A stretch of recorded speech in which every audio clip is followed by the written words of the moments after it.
All right, so we're going to get started with our webinar tonight. So I'd first of all just like to say good afternoon or good evening or good morning, depending on where it is you're watching this. My name is Fred Valence Jones, and I'm the director of journalism programs at the University of King's College, and your host for tonight's webinar. I've got a few folks with me. They're going to share the duties tonight. So we have Tara Wigglesworth Hines, who is our assistant registrar of admissions. Lisa Taylor, the Rogers Chair in Journalism, and really important tonight, the coordinator of the professional projects in the Master of Journalism program. Fiona Clancy, a student in the second year of the MJ. So Fiona's gone through most of the program now. And in the background, unseen, is Yolana from the King's Registrar's office, who's going to make sure that the whole thing runs smoothly. So welcome, everyone. I just wanted to mention that when we're done, the sort of presentation part, there will be an opportunity to ask questions. There's a Q&A button at the bottom of your screen. You can press that. It'll open up a window, and you can type in a question there. And as the questions come in, our panelists will be able to see your question, and they may choose to say answer a question with just a text reply if it's simple, or they may choose the question to answer, and I'll make sure that none of your questions is left unanswered. So feel free to start asking questions or typing in questions while the webinar is going on, and that way we don't have to wait once we get to the end of this initial part. So I wish I were welcoming you here in person to Halifax, because I absolutely love to show off our campus. I think it's one of the most beautiful campuses in any university in the country. We're located in the south end of Halifax, which is a sort of medium-sized city. Small city, depending on where you come from. It might seem small, about 500,000 people on the east coast of Canada. And the journalism programs are up there on the third floor of that building you can see with the columns, which I was told is the design is supposed to give you the idea that this is a temple of learning. Now, straight across the quad, and what the quad is, what we call the area that's formed by our four main buildings, we have a library, and there are residence buildings as well. And then in the A&A, which is the building you're looking at here, we also have a dining hall, and we have various other services for students. So it's a tight-knit community we have, and it's a place where people really feel at home quickly. Now, this is a sort of wide shot picture, and you can see part of Halifax Harbor in the background, which leads out to the sea. This is called the Northwest Arm, and sort of right in front of that is the quad. You can see that Yolanda in the background is kind of pointing it out with the pointer. And broadly, this shows the Dalhousie University Sudley campus. And I think that that sort of shows you in a sort of visual way our tight association with Dalhousie. So over here, it's all first name basis with your professors, but then you have all of the facilities and services at Dal available to you. That includes the libraries, the International Center is there, the Accessibility Center, all kinds of different services. There's health services. I like to say, sort of here at King's, we have the best of two worlds. We have the small at King's, and we have the big at Dalhousie. Now, the campus, as I say, is located in sort of the broader Halifax community, and it really is as beautiful as you can see in that picture on the right. And in our programs, a lot of the learning happens right out there in the streets of Halifax. This is where you'll be doing interviews and researching stories at places such as City Hall and the provincial legislature, just about anywhere actually where news happens. And when you're done collecting the news, we have an absolutely lively nightlife here, an East Coast culture, very laid back, but and really, there's lots and lots of restaurants and other things to if you want to head out and sort of enjoy an evening out. And actually, Halifax is now one of the fastest growing cities in all of Canada. All right, so that's kind of where we are and where things happen. I'd like to just take a few seconds and walk you through some aspects of the Master of Journalism 2-year program. So the fall term in the first year is for those who don't already have a journalism degree, don't already have 5 years or more of journalism experience. And in that case, in that term, it's an intensive sort of, we call it boot camp, sort of kind of sort of an army idea, but much nicer than the army, where you take simultaneously four different courses on research and reporting, sort of society and legal issues, and then audio and video. And that sort of gets you ready to sort of do the rest of your journalism. And if you do succeed in passing all of the courses, then you move on to the winter term. And that's when you begin sort of the core of your Masters of Journalism Studies. You're going to learn about some more advanced reporting techniques, which prepares you for your professional project. You'll learn about data journalism, which is sort of one of the emerging, and it's been emerging for a while, but certainly very emerged, but sort of state-of-the-art part of journalism today. And then you'll be exploring sort of the environment of journalism with your classmates. You'll also have an opportunity at that time in the advanced reporting class to start sort of honing your professional project idea. And I should mention that you do need to propose your professional project as part of your application for the program, and so you will be working on that, and you'll continue in the summer term, and at that time you'll be doing some research, and Lisa Taylor is going to go over that in some more detail, so I won't get into a lot of that right now. Then you get into the fall of your second year, and at that time you'll have more time to work on your professional project, and you'll have two courses you'll be taking. One is on sort of the business of journalism, the entrepreneurial side of journalism, because we think it's really important in this day and age that you have some understanding of how you might set up your own journalism startup, for example. So we'll cover that in the fall. And then we also have a course in visual storytelling, which is largely sort of a course in advanced photography, which will help you with your professional project. So then you get into the winter term of year two, and that's normally when you're going to be finishing your professional projects. But if you aren't able to finish it at that time, there is an option to continue. So in the same way that you might with a thesis in a more thesis-based program, you can continue working on your project until you complete it. The other sort of piece about the program is that you have to take two electives. And you can use these electives in different ways.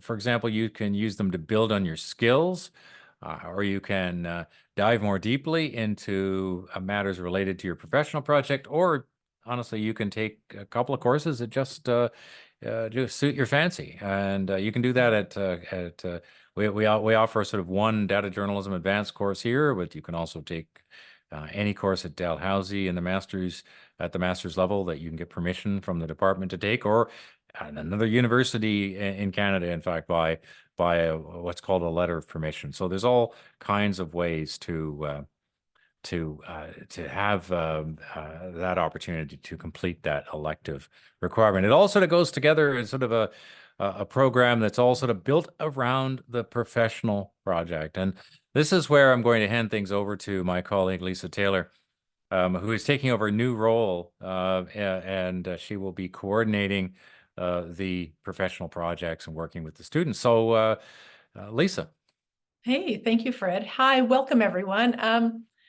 In this day and age, when I think about the idea that you, virtually speaking, could be anywhere right now, the fact that you're here with us or that you're catching up with this recording at any time says an awful lot. So thanks for your interest, first and foremost. And I'm pretty much nerdily excited to tell you about the professional project because, as Fred said, I'm new to this role. I'm really looking forward to being kind of a co-creator of a project with the first few cohorts. I mean, I have a vision, but the exciting thing is to work with students who are engaged enough that they want to help shape the work as we go. And one of the things that distinguishes King's professional project, when you're looking at kind of the marketplace of opportunities in a graduate program, I think, is the seriousness and the rigor. It's really impressive. I mean, I think in so many ways people think of King's as just kind of, not just, but King's is primarily a very relaxed place, and it is. It's relaxed, it's engaging, it's warm, but we take our professional projects darned seriously because there's so much because I said so journalism out there, content that is masked as reliable information, the kind of information we need to make decisions in a democracy. And it's not. It's people's opinions. It's unsubstantiated. There's no rigor. King's journalism takes rigor seriously. We offer a tremendously popular undergrad elective in verification, for example. We have advanced courses in data and investigative journalism. So that tells you about the kind of work that we're looking at. And this work it's cutting edge work. So see, I talk too much about it because I'm a little too excited about it. But what will happen is it's a 3-semester journey. Okay, it starts in the summer, just as you're kind of wrapping up your first year, and this is ideally how it goes, but of course there's room for variation because there's loads of opportunities to kind of chart a somewhat individual path at King's. But in the summer, we start with research. And I mean, the kind of research that by the time you're done, you know as much about your topic as any other journalist possibly can. Okay, this is not riding on the coattails of someone else. This is being thorough in your investigation. In the fall, we take that and start to synthesize it, start to build it out and make it accessible, because that's what the best journalism does. It takes difficult concepts and makes them accessible to a regular audience. So we distill this, we refine it. And then in the final semester, there's still, I mean, writing creates revising, creates editing, and there is editing. Then there is the marketing of your piece. There is the social media strategy. There are the letters to possible publishers. And we have a wonderful track record of having external publication partners for the project. So as the bullet here says, this kind of happens between first year and second year, but most importantly, those are the words that matter. This is the heart of your degree. And boy, I feel like I'm running off at the mouth, but I have to tell you that one of the great things that I think has happened with this aspect of the degree in recent times, and that's in large measure under Fred's leadership, to be candid, is this idea that we can find a range of ways to support students to produce that in-depth piece of professional quality original journalism that will really kind of distinguish their degree. There are a range of different supports. There may be financial supports. There's also a wonderfully a network of mentors. I can't name drop. I can't commit anyone before they're committed, but King's is a place that draws seasoned journalists, sometimes retired journalists, sometimes people who find extra, I guess, gas in the tank to mentor the next generation of journalists. And the relationships that we're fostering to assist our MJ cohorts in the future on their professional project is pretty significant. And the other types of supports range from things like if it's a data project, maybe you need to be able to be connected with some kind of, say, statistical expert, perhaps at Dalhousie, who can share their expertise and help guide you and help mentor you in your work. Maybe you're navigating a story that has complex, perhaps cultural or even geopolitical complexities. Again, there may be a guide to help you navigate that type of thing. Maybe you just need a really seasoned story editor to help you take something that's already remarkable and get it get it ready to be sold. We'll find that person if your project shows enough promise. So there are individualized solutions for professional projects that are worth that extra effort. And I'm the one constant in all this. I will walk you through and guide you and be there for you from the very beginning of this thing until the very final edit is made and you push it on, hopefully, to publication, not just in the Signal, but beyond. So speaking of the Signal, we're going to, can I actually take over just to show these guys a little bit of what's going on here, if I possibly can? Sharing my screen. Oh, goodness. Sorry, guys. I actually can't get, sorry, give me 1 sec.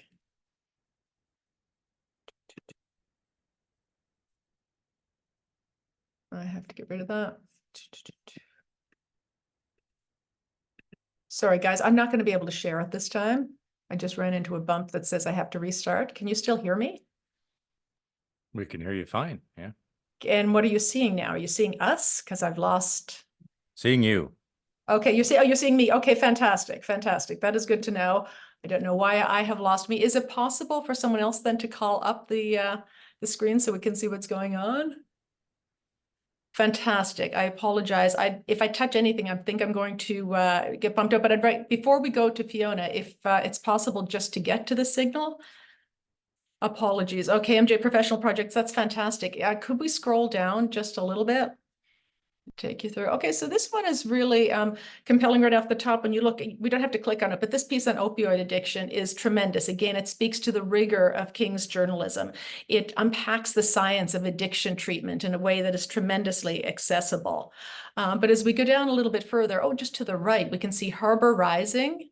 This is a remarkable project. Again, if you click through, you'll see that this project was actually there was actually work done with Dal with Dal experts who actually helped allowed this project to happen. So this required actually expertise from Dalhousie partners that went into this to make it the, here we go, to make it the incredible piece of student journalism that it was. It had support from Dal Library's GIS Center.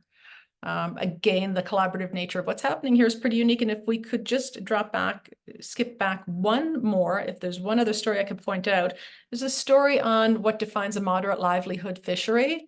And again, in terms searching, there it is, searching for the definition of moderate livelihood. One of the incredible things that happened here, it's a real full circle opportunity. The editorial partner on this project was Maureen Gugu, an entrepreneur who runs Guguguez News, which is an Indigenous news site based in Atlantic Canada. Maureen, in addition to being a media entrepreneur and a successful journalist, has also come back to mentor past students. And it's through her work and support that this piece became the exemplary piece of journalism that it is. You will have this link in the slides. Sorry for the bump that prevented me from touring you around here, but I hope you'll take a look at some of these pieces. I think they show some of their very best of what King students have been able to produce. I'll be sticking around for questions, and I thank you for your time. Thanks, Lisa. And I'm sure that we can certainly share that link probably in the chat. And if not, we can certainly send it out to you afterwards so you can all have a look. There it is. It's in the chat now. So you shall say, and it shall happen.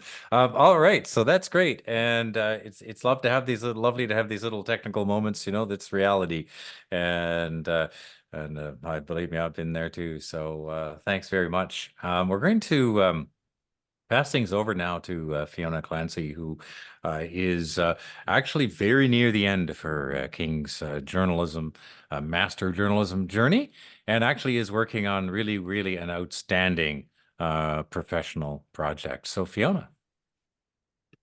Thank you, Fred. Hi, everyone. I'm very happy to be on this panel today to share a little bit about my experience in the program. So just a little bit about me. I'm actually a Halifax girl, born and raised. I live just on the other side of the harbor in Dartmouth. So King's for me is close to home, which is really nice.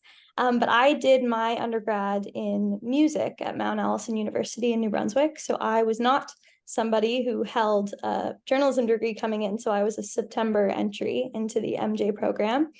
I chose this program mainly because I loved writing, and writing was always something that I did my whole life. I really sort of got into the writing and research stream in my undergrad in my 3rd and 4th year. And I just really loved doing research, and anything that had to do with research and writing was sort of where I found my heart lying. So yeah, that's why I decided to come do a journalism degree. And I'm really glad that I did, because I've quite enjoyed my time in this program. A couple of things that have really stuck out to me the first year, especially because I was somebody who didn't come in with a journalism background, you really do get to dip your toes into everything right off the bat in your first year. Like Fred mentioned, we have boot camp when you start off, which is quite intensive, I won't lie, but it's really cool. And you get to do all kinds of cool and different courses, and really dip your toes into things that you've never done before, which is really cool. We had opportunities to go visit City Hall and the law courts and all of these really cool experiences that you get to do research on and write about, and you get to meet all kinds of different colleagues and just really cool stuff. So I really enjoyed my first year for that. And then getting into the second year is, I think, where I've really been flourishing, because I've gotten to dive deep into the writing aspect of the program with my professional project. And it's been really enjoyable. So I started working on the professional project, like they said, in the summer term. And when I began my professional project, it was actually a completely different topic area than it is now, which happens. We all, change, and we find new things, or we lose a story, or we find a story. So mine has really evolved over time. But I am currently working on a professional project, an investigative piece that has to do with the institutional mother-child program in Canadian federal prisons for women. So this is a program where women who have children either just before entering prison or while they're in prison can keep their child inside with them for a part-time amount until they're to a certain age, or a full-time amount. They can actually live inside. But what I found from doing a lot of my research is that the program is heavily underused because of a lot of different reasons. And it still has quite a large budget year to year, but women really are not participating in it. So I'm sort of trying to figure out why and what can be done to reform the program, or hopefully just look into why the participation rates are so low. So it's been some really, honestly, rewarding work. Very cool. I get to work closely with Correctional Services Canada and a lot of other really cool sources like the Elizabeth Fry Societies of Canada. And I have some really cool voices that I've gotten to speak to.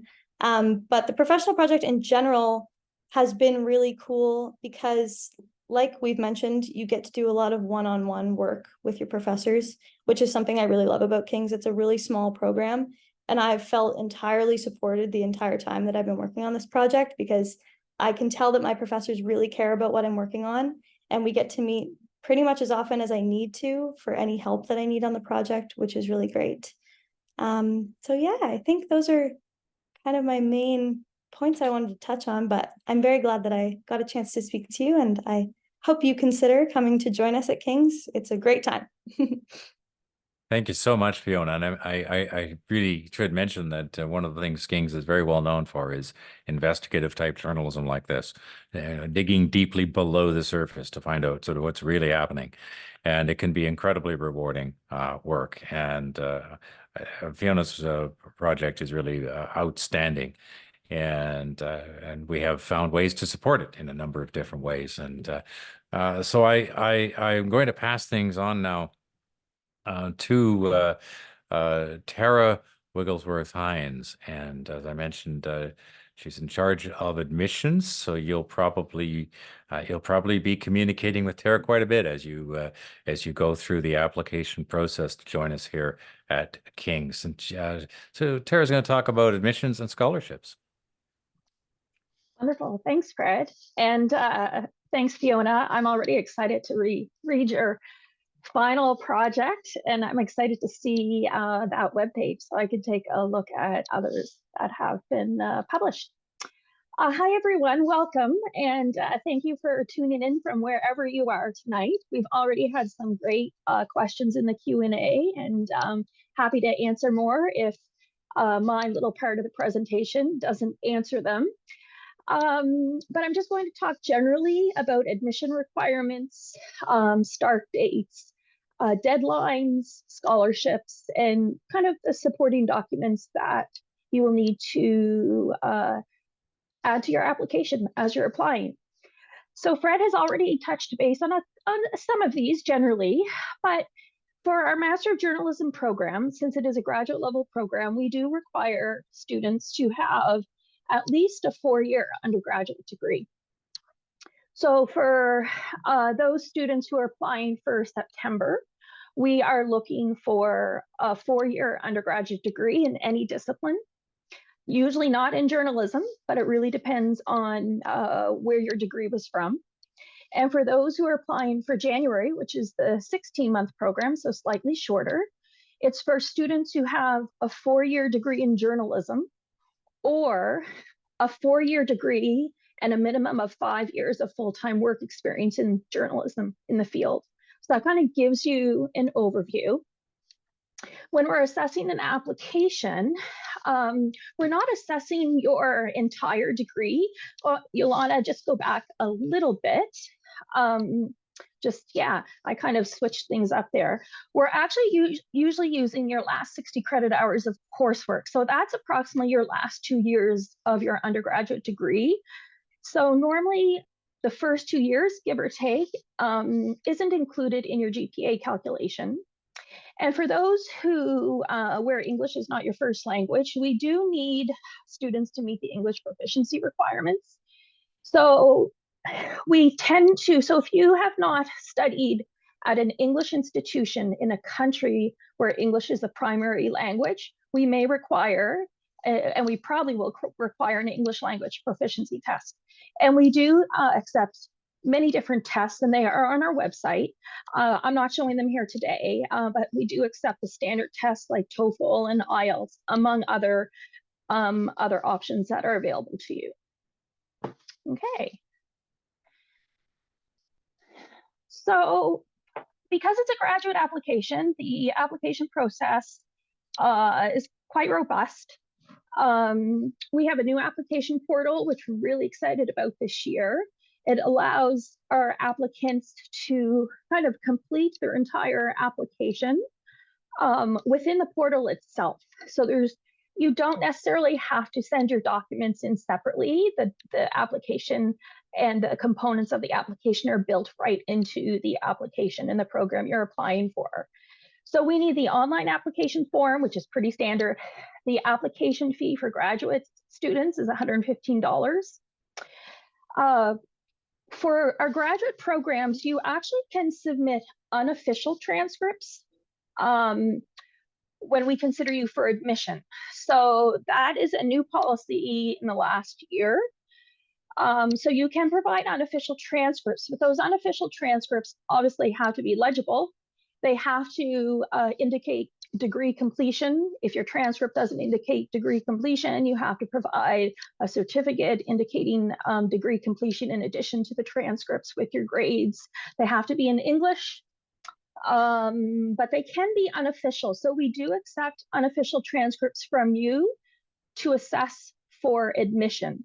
If you are admitted and you decide to come to King's, you will have to provide official final transcripts by a certain date if you didn't provide them with your application. So just keep that in mind. In addition to transcripts, there are a number of other things we request from our students. There's a personal statement, which is built right into the application, so you can type it right into your application before you submit. And the personal statement, I'm just going to read a little bit about it.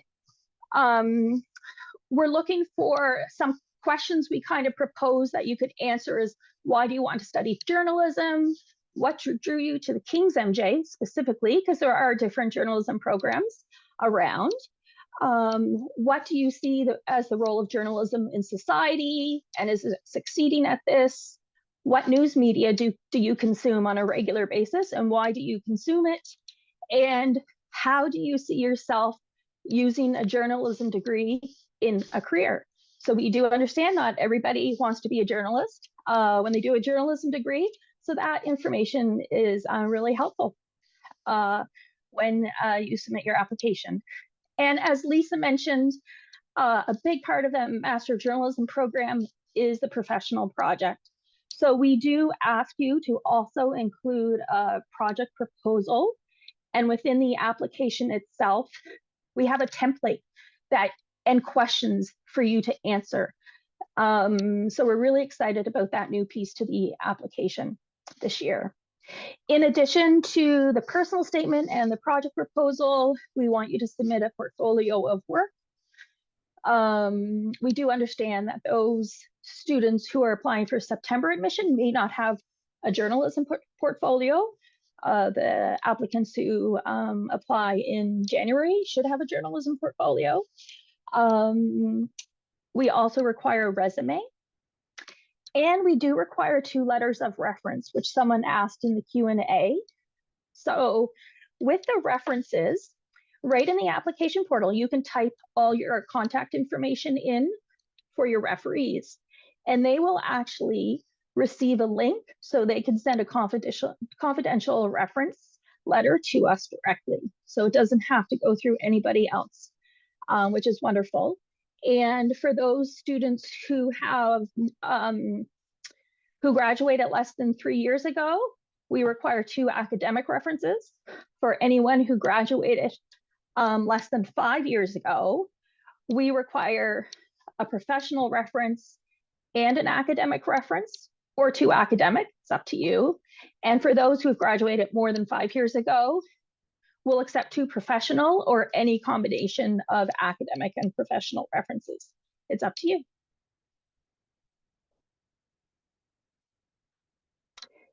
So all I really want to say here is applications are open for September 2024, and applications for January 2025 are already open. They opened at the beginning of January, so they're open quite a long time. Applications for this September, which we'll receive the majority of our applications, they open on the 15th of October.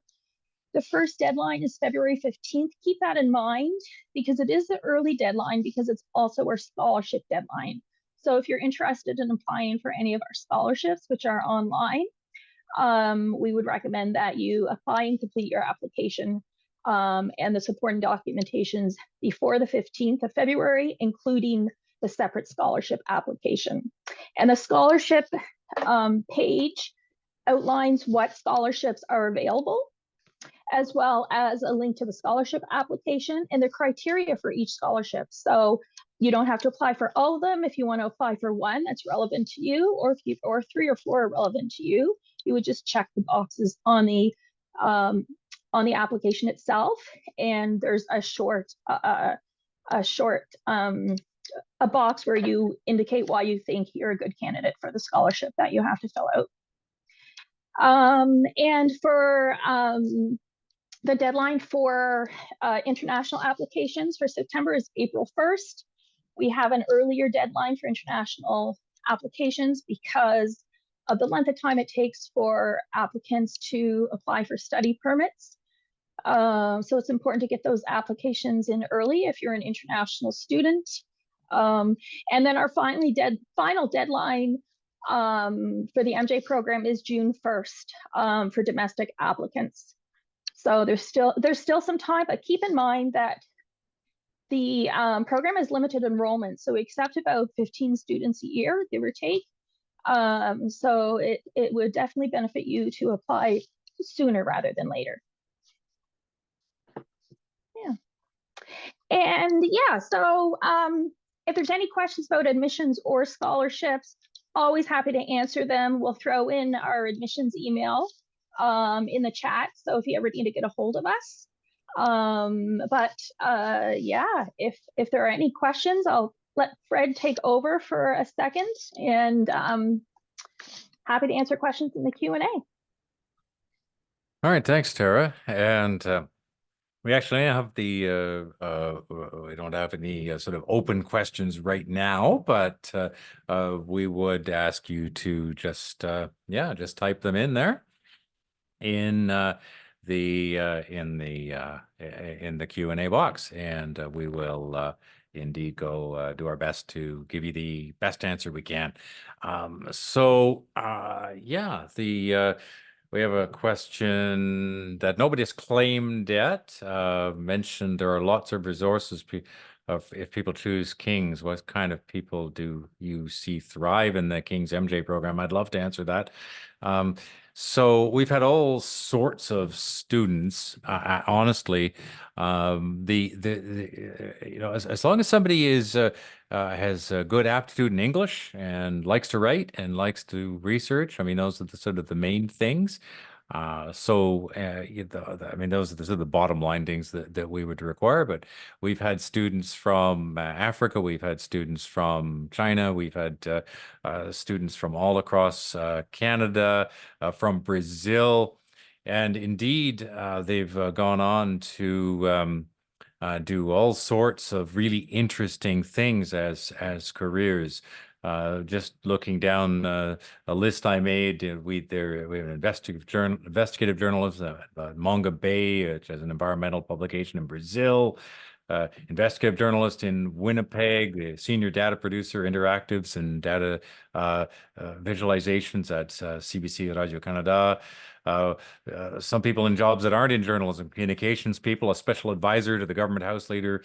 We have a freelance reporter and video journalist with the Associated Press, various people with the CBC. So honestly, all kinds of people heading into all kinds of different employment scenarios have been able to succeed in the program. And some people are quiet, some people are outgoing.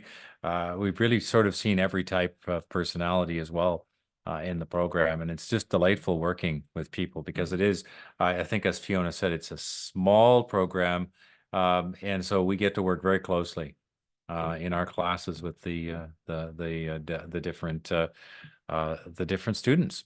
So yeah, so if you have some other questions that you'd like to type in, the Q&A box is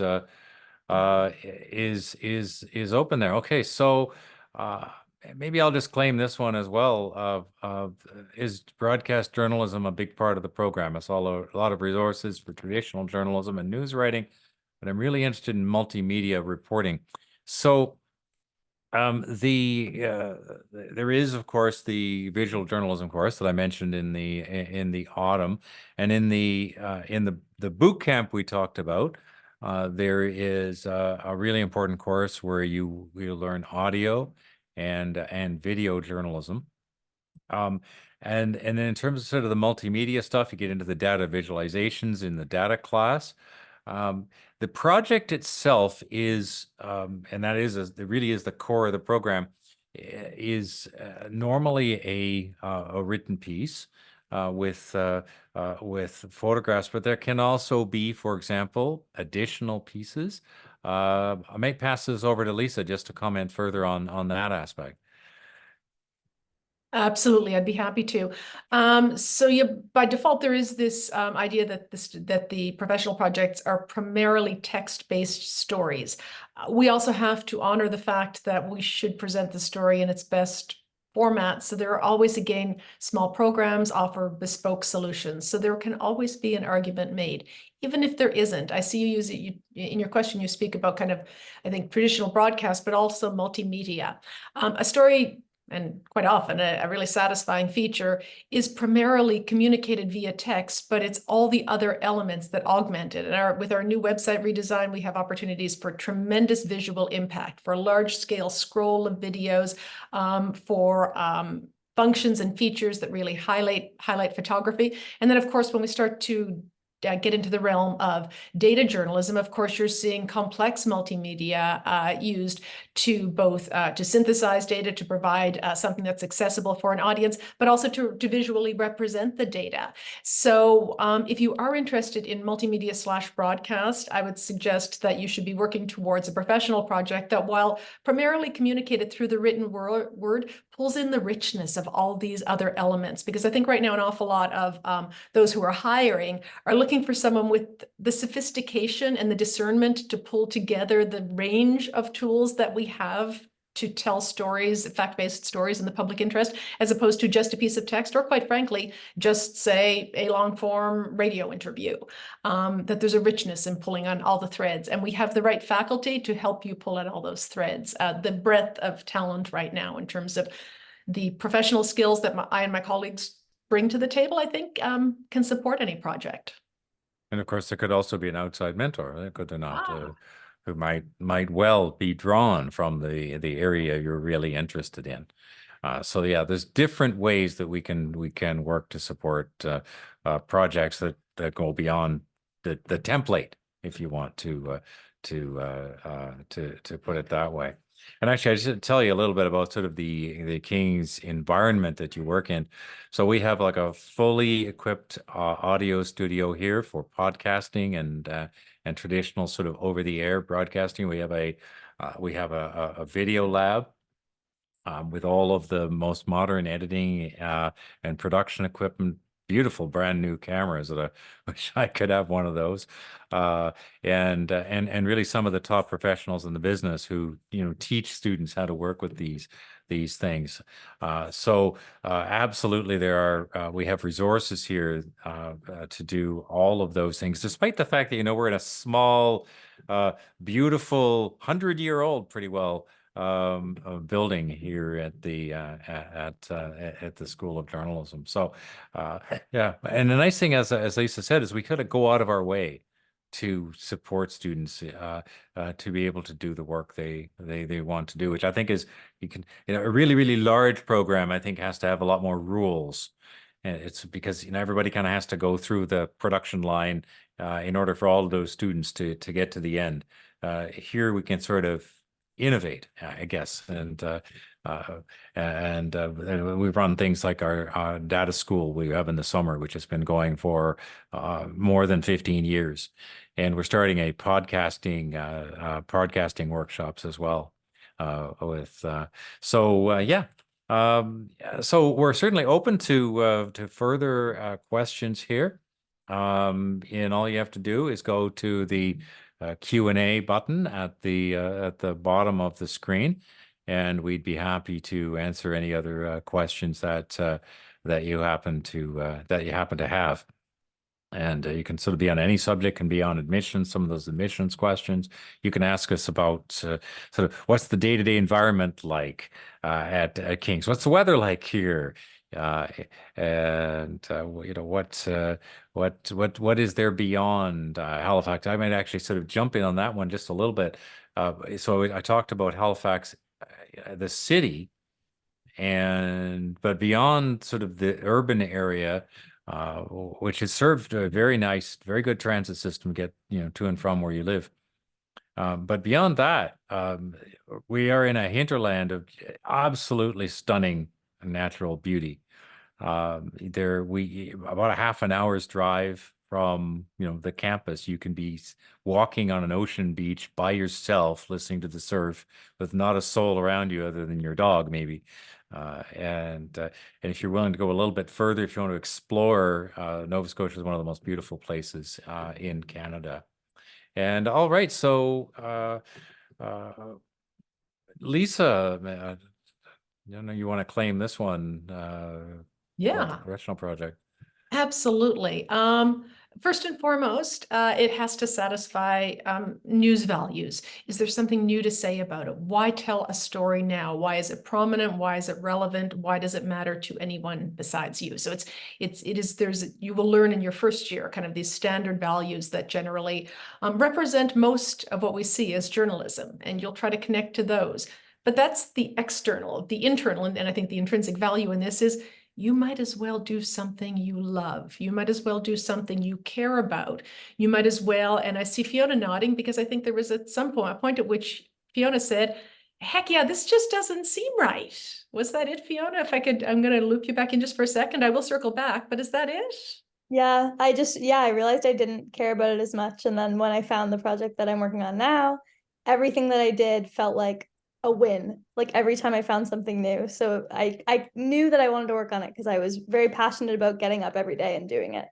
Yeah, see, and that is a really fantastic feeling. So it's not the first idea sometimes, and sometimes choosing the wrong idea is the path to getting to the right one. But when you get as energized, when you're in the zone like Fiona is, and what Fiona's doing is really emblematic also of the type of journalism that I think can help you think about a professional project, is what interests you, but also what might, in its own little way, you be able to kind of shine some light on that might make something a little better, that might make something a little unjust. If we know, just to use Fiona's story as an example, that babies are best with mamas at the beginning, if most of us take that as an article of faith, then why don't we invest more in that? And that's the kind of question that Fiona is answering. They're important questions. So I would suggest that, to sum up, it's something that tells us something we didn't already know, something we care about, and something that might use journalism for what it's really best at, which is trying to help make the world a bit better. That's where I'd love to see you start. All right, excellent. Thanks, Lisa. I might pick up this question here. Can students also do the question? Can an internship while working on the project in the summer? Yeah, this the only course you're taking in this. First of all, it's a virtual term in the summer, so you don't have to even be here if you don't want to be. And second of all, because in the normal scheme of things, you may only be doing that course, you certainly have time to do other things at the same time, to work or to do an internship, which is in the question. So actually, the summer might be the best time to take on something like that. Now, people can do their electives at different times. Some people have chosen to do their electives in the summertime, and others will do them, early on, right in the first spring term, or even right towards the end of the program. So it really, really depends. And one of the things we've been doing quite a bit of this year is independent study electives, where you just work with a professor to do reading. All right, so I think that answers that. Yes, you absolutely can. So you mentioned some students come in with limited experience and others with professional experience. How do you balance meeting people where they are at, other than the semester's start times? So Fiona can help me with this maybe, but I think my answer would be that by the time you get through the boot camp and the news workshop, believe it or not, you've really already gained quite a bit of professional ability. It's 3 months of intensive work, and then I guess the answer partly is because we're small. We work with students, as you say, where they are. So, if a student doesn't have as much journalism experience, nothing more than delights me anyway than to work with that person to teach them one-on-one the things that maybe that they're just learning. And then the person who comes in with the greater professional experience, they often in the class sort of add to the dynamic, because the other students can sort of look to that person and their experience. Fiona, would that be a fair sort of assessment? I remember in your class, for example, there were a couple of folks who that had a fair bit of journalism background. Definitely. Yeah, I think the people who joined us in January entry were people who had worked in the field for a while, and not only their own experience helping us, but they could connect us with past colleagues and different people that they've spoken to, sources that they've had over the years. There was a lot of different things that they could help us with, for sure. And I think Lisa wanted to add a comment here as well. Yeah, if I could, I think it was clear there, but I just want to make sure it is. It's the idea that in those first few months, the focus is really on a lot of core skills, and I think actually the vernacular of journalism. So and in the first few months, what you'd have is people learning, what a lead is, what a news story is, how we interview people. I mean, in the most rudimentary sense, how we integrate quotes into our work, kind of what a piece of news journalism looks like. So then those of you, or those who would have experience professionally already, kind of fall in January as we're elevating these things, if that makes sense. I hope that explains it. All right, I think Tara was going to pick up the next one. Yeah, hi. So my question is, how can I make my submission stand out and get in the program? As I mentioned, it is limited enrollment, so it is important that your application stands out. But this might seem like a simplistic answer, but it's so important. Take your time with your application. Each piece of your application is important, from the project idea to your personal statement, to choosing your references, to putting your resume together. Simple things like just taking your time writing those documents, editing those documents, really thinking about what you're saying. Really think about your project proposal, but also keep in mind, as Fiona says, sometimes it changes. But look at the questions we ask, think about them and answer them as honestly as possible.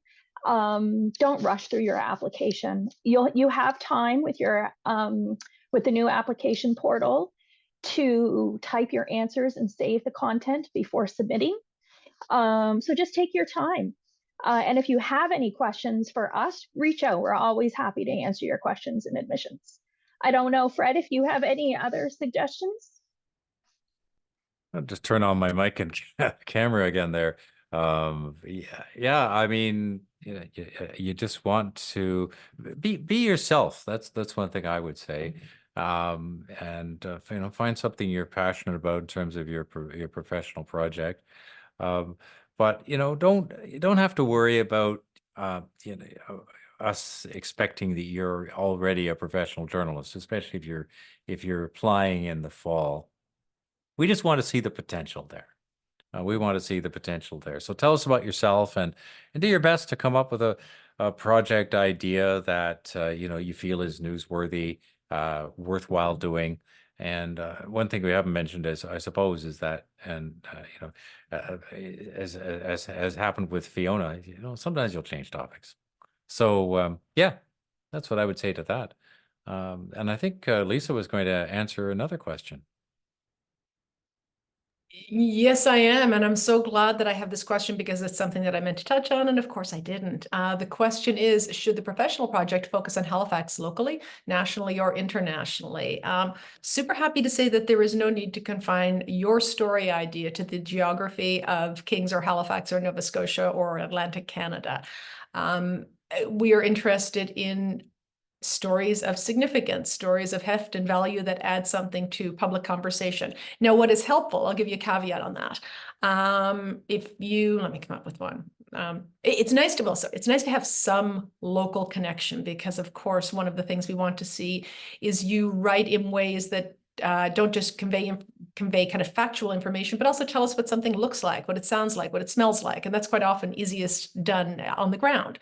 But what that means is that an element of your story ideally is easily accessible to you. So if I were doing a story about, a problem with the loss of wells and oversalination of water in some other part of the world and an innovation being used to try to remedy that problem, I would look to Dalhousie and to other maritime universities to see if I could find an expert commentator or someone who's doing research in a related field, someone that I can see in their lab. That individual and their environs is not central to the story. It's ancillary, but it's still relevant to the story and still gives you things that you can have the experience of going out and taking in with all your senses, as opposed to maybe just having a conversation over the phone or over Zoom. So there are ways to still pull in local elements whilst having the world is quite literally your storyboard. I mean, you can pull from anything that's happening in the world. We'll just try to find ways to find a little nexus to what's happening here at home.